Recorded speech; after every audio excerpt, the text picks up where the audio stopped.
I left Toronto on an incredibly stormy day. There was thick snow on the ground and fresh snow falling all around us.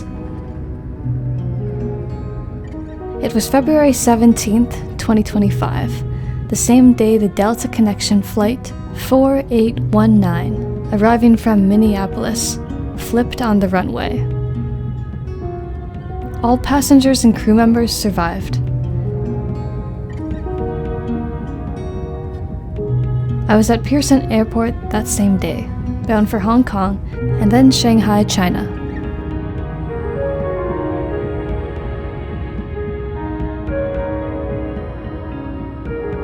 It was picturesque seeing Mississauga from above.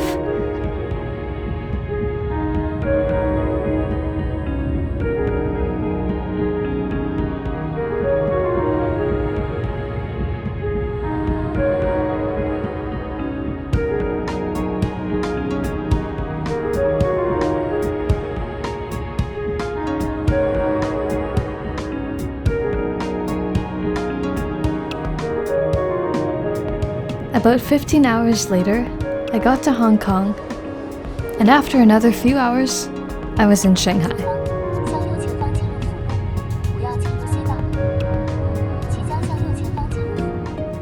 The next morning, I was able to go to my favorite coffee shop and stretch my legs. Shanghai was cold in February, and the cherry blossoms were starting to bloom. I visited Jinan Park and watched a gentleman gracing tourists with his water bottle calligraphy.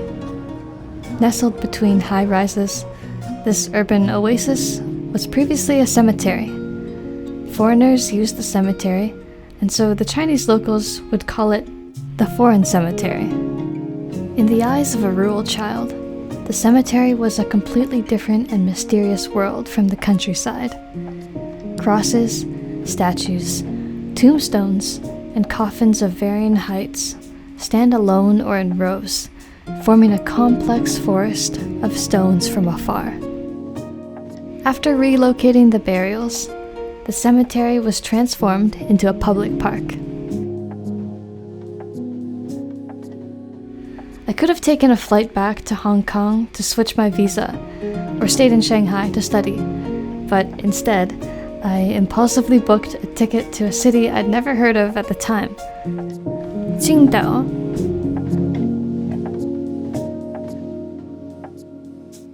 I stayed at a hotel by the airport, where I got a really spacious room for only $10 USD a night. It was near an old family-style restaurant, and the locals were super surprised that I was a foreigner, and then even to see a foreigner, and one of the girls was amazed that I had an iPhone. I visited Zhongshan Park before cherry blossom season, and then walked along the coastline. It was a quiet weekday, but Qingdao has a large population of about 10 million people. Later on, I learned about Qingdao's interesting history. The city was under German occupation from 1898 to World War I. The German imperial government built streets and railways, and also the Qingdao Brewery.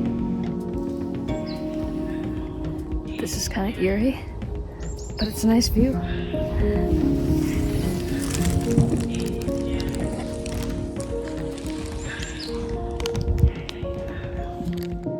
Today, it's a bustling metropolis with large electronic firms, scenic views, and night markets.